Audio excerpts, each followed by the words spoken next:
할렐루야, 안녕하세요. 이 시간에는 에스더서 말씀 32번째인데요. 먼저 본문 말씀은 에스더서 9장 17절에서 21절 말씀입니다. 먼저는 에스더서 9장 17절을 보시겠습니다. 아달월 13일에 그 일을 행하였고 14일에 쉬며 그날의 잔치를 베풀어 즐겼고. 여기 말씀에서는요, 잔치를 베풀어 즐겼다는 그런 내용인데요. 이것은 예수님께서 재림 후에 어린 양의 혼인잔치를 예표하는 그러한 말씀이라고 할 수 있겠습니다. 아달월 13일의 대적에 대한 도륙 이후에 14일은 쉬었다는 말씀인데요. 유다인들은 자기들을 멸하려 대적들이 공격하는 13일에 대적들의 공격을 이제 무찌르고 분쇄하고 14일에 쉬었습니다. 물론 14일에 대적들을 도륙한 경우도 있었습니다. 이 경우는 15일 날 쉬었는데요. 사실상 대적을 도륙하는 일의 기준점은 13일이었기 때문에 1일을 명절로 삼아 쉬었습니다. 유다인들이 잔치를 베풀어 즐긴 것은요, 유다인들의 구원이 완성됨을 뜻하는다고 할 수 있는데요. 에스더 9장 17절에 보면은 14일에 쉬며 그날의 잔치를 베풀어 즐겼고, 그 말씀이 있는데요. 하만의 죽음에 이어 하만의 세력까지 온전히 척결이 되었습니다. 이제 잔치가 벌어지는데요. 이 잔치는 특별히 유다인 중심의 잔치, 하나님의 백성들의 잔치입니다. 에스더서는 잔치를 중심으로 내용이 펼쳐지는데요. 본문의 잔치도 내용을 전개하는 중요한 하나의 주제를 형성하고 있는데요. 여기에서 잔치라는 것은 모든 것의 마무리, 일단락이고요. 모든 것이 확실해졌을 때 이루어지는 일입니다. 본문의 이 잔치도요, 하나님의 백성들이 완전한 구원을 받고 완전한 승리를 거두게 되었음을 뜻하는데요. 잔치를 베풀면서 서로 예물을 준 것은 유다인들의 넘치는 기쁨을 나타내 준다고 할 수 있습니다. 에스더서 9장 19절입니다. 본문 말씀인데요. 그러므로 시골의 유다인 곧 성이 없는 고을고을에 사는 자들이 아달월 14일을 명절로 삼아 잔치를 베풀고 즐기며 서로 예물을 주더라. 유다인들이 잔치를 베풀며 즐길 뿐만이 아니라 서로 예물까지 주었습니다. 여기에서 예물은요, 선물의 의미를 갖는데요. 잔치 자체가 기쁨의 의미를 갖고 있기 때문에 거기에 선물까지 더하였습니다. 이것은 유다인들의 기쁨과 행복이 넘쳐나게 되었음을 뜻하는데요. 실로 보이지 않지만 너무나도 뚜렷한 하나님의 손으로 유다인들은 구원을 받았고 그로 인해서 기뻐하면서 또 기뻐하며 넘치도록 기뻐하는 그러한 장면이라고 할 수 있습니다. 아달월 13일 이날은 대적을 도륙한 후에 14일 날 잔치를 즐긴 것은요, 어린 양의 혼인잔치를 예표한다고 할 수 있습니다. 그래서 에스더 9장 17절에 보시면 아달월 13일에 그 일을 행하였고 14일에 쉬며 그날의 잔치를 베풀어 즐겼고, 자, 이렇게 말씀하고 있는데, 아달월 13일은 유다인들이 대적들을 도륙한 날입니다.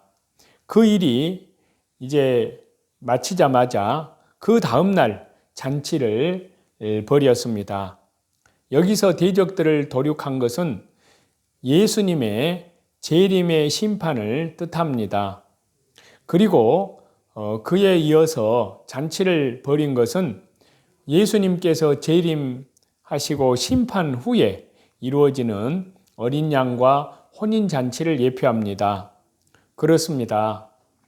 예수님이 재림하시면 반드시 악의 세력, 즉 적그리스도와 그 수하의 모든 거짓 교회, 비진리의 세력을 한 번에 하나님께서는 심판하십니다. 그리고 나서 새하늘과 새 땅이 펼쳐지는데요.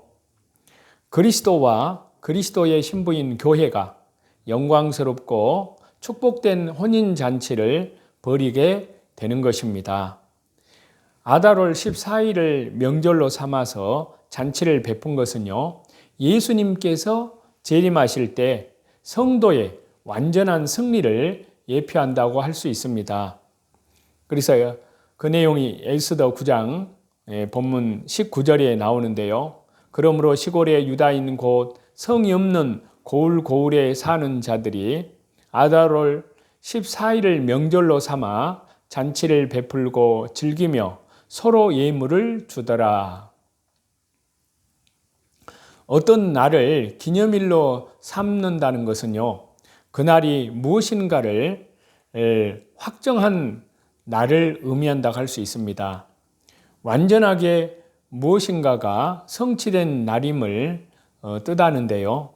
유다인들이 아달월 14일을 명절로 삼은 것도 바로 이와 같은 맥락에서 우리는 이해를 할 수가 있습니다. 유다인들은 13일 대적을 모두 도륙하고 완전한 승리를 확정을 지었습니다.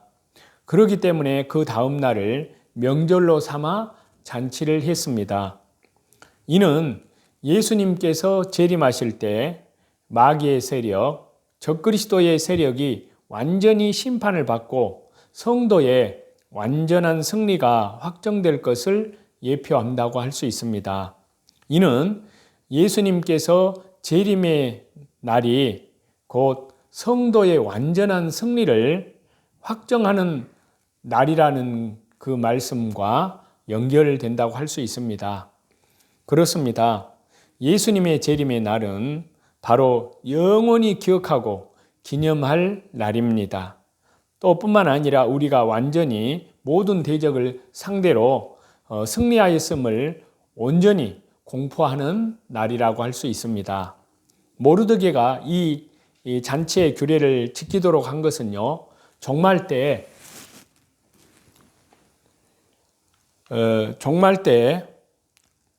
두 증인, 요한계시록의 12장에서 말씀하시는 두 증인, 참 주의 사역자들이 또 주의 백성들이 승리를 주도할 것을 예표한다고 할 수 있습니다. 자, 에스더 9장 20절과 21절인데요. 모르드게가 이 일을 기록하고 아수르 왕의 각 지방에 있는 모든 유다인에게 원군을 막론하고 그를 보내어 이르기를 한 규례를 세워 해마다 아달월 14일과 15일을 지키라. 모르드게가 이 모든 일, 곧 아달월 13일의 대적들을 멸하고 14일, 15일 잔치를 하는 규례를 유다인들에게 전달하여서 지키게 하는데요. 과거에 유다인들이 위기에 있을 때에도 모르드게는 주도적으로 유다인들로 하여금 금식하게 하였고요. 에스더로 하여금은 동족들 구명에 헌신하도록 그렇게 하였습니다. 그리고 이 모든 일이 마무리된 시점의 총리로서, 백성의 지도자로서 이 극적인 승리, 은혜로운 승리를 기념하고 기억하게 한 것입니다.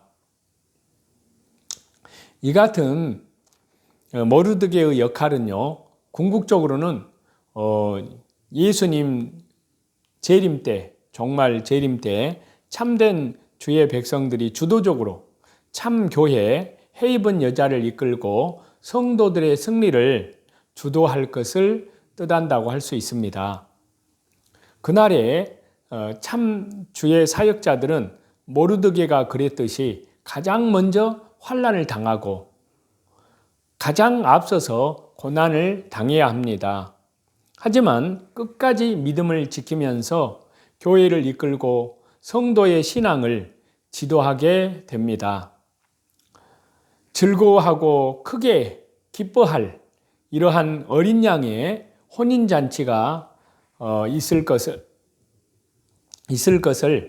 요한계시록 19장에서 말씀하시는데요. 자, 요한계시록 19장 7절입니다. 우리가 즐거워하고 크게 기뻐하며 그에게 영광을 돌리세 어린 양의 혼인 기약이 이르렀고 그의 아내가 자신을 준비하였으므로. 자, 유다인들은 하만의 조서만 내려졌을 때요, 숨이 막히고 절망과 고통 속에 지내게 됐습니다. 하지만 에스더와 모르드게의 활약으로 새로운 조서가 내려졌는데요. 그리고 마침내 승리를 거두고 이를 기념하는 잔치를 펼쳤습니다. 오늘 지금 이 시대의 참 교회는 짐승, 적그리스도와 배교, 종교다원주의 교회들의 점점 거세지는 압박에 직면해 있다고 할 수 있습니다. 하지만 장차 예수님의 재림이 이르면 그 모든 마귀의 세력, 적그리스도의 세력, 배교의 세력은 하루아침에 멸망당하고 우리에게는 크게 기뻐하고 즐거워하며 영광 돌릴 혼인의 기약의 날이 이르게 됩니다. 우리는 그날을 사모합니다. 그리고 그날이 이르기까지 우리는 믿음을 지켜야 합니다. 그래서 아내가 빛나고 깨끗한 세마포 옷을 입는 날이 되는 겁니다. 요한계시록 19장 8절에 그 말씀이 있는데요. 요한계시록 19장 8절입니다. 그에게 빛나고 깨끗한 세마포 옷을 입도록 허락하셨으니 이 세마포 옷은 성도들의 옳은 행실이로다 하더라. 과거의 유다인들은요, 베옷을 입고 제 위에 앉아서 자기들의 처지를 개탄하며 하나님 앞에서 간절히 부르짖어야 했습니다. 하지만 이제는 잔치하며 더 이상 그와 같은 옷을 입지 않습니다. 그들은 분명 영광스러운 옷, 기쁨의 옷을 입고 그 잔치에 참여했을 것입니다. 우리도 마찬가지입니다.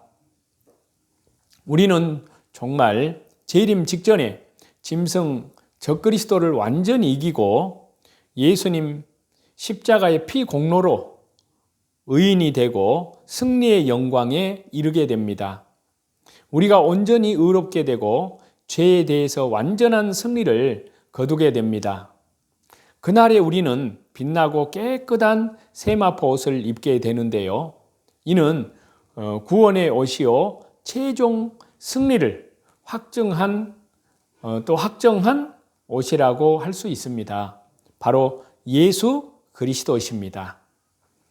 거룩한 성 새 예루살렘이 하늘에서 내려온 날이라고도 할 수 있습니다. 그래서 요한계시록 21장 2절에 보면요. 또 내가 보매 거룩한 성 새 예루살렘이 하나님께로부터 하늘에서 내려오니 그 준비한 것이 신부가 남편을 위하여 단장한 것 같더라.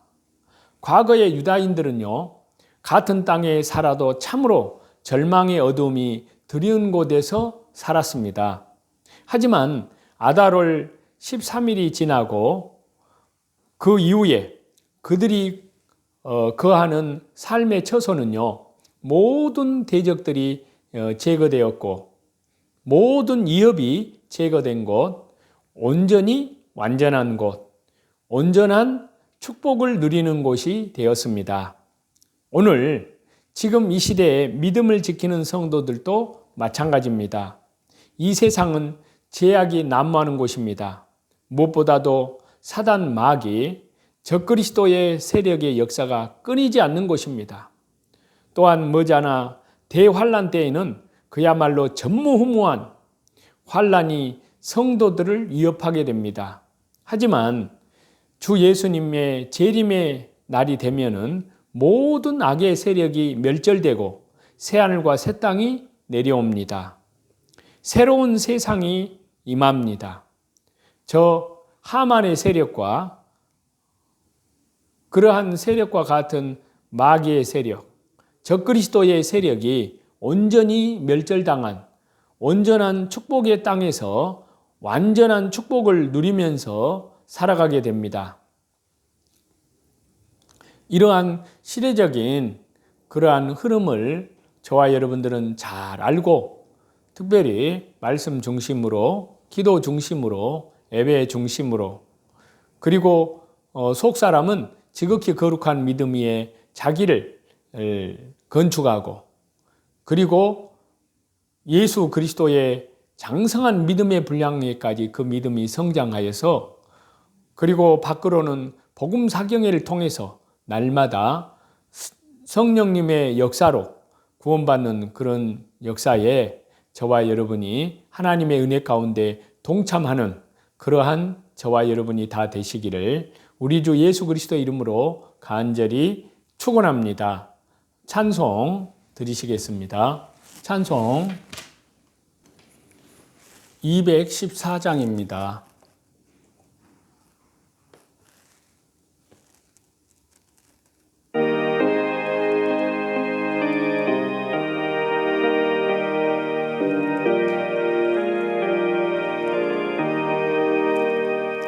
나 주의 도움 받고자 주 예수님께 빕니다.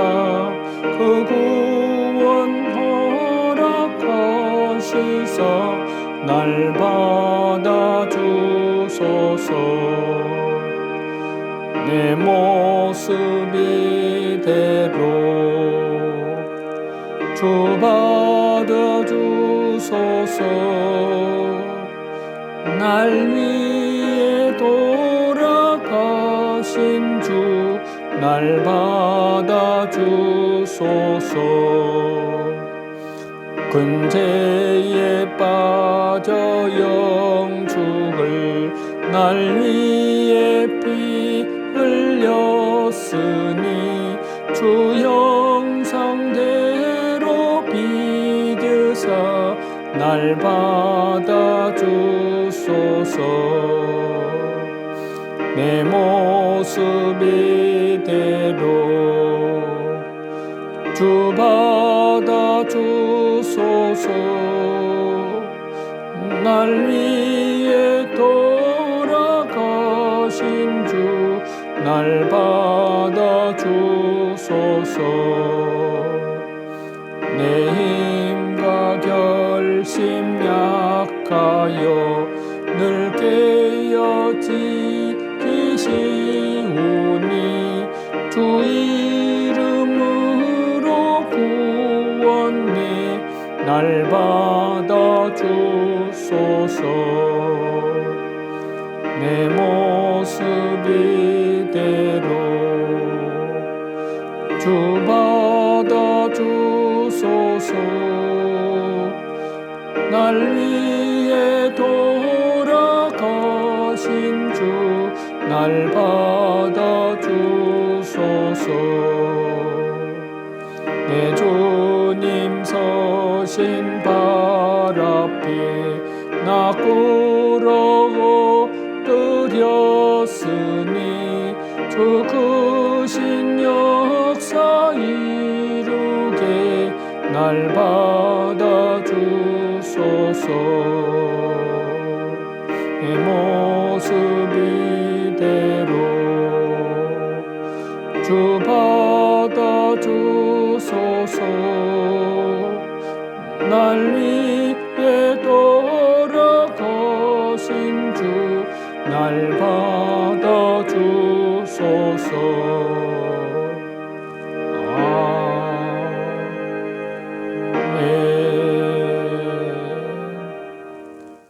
성삼위 하나님께 모든 존귀와 영광을 돌립니다. 감사합니다.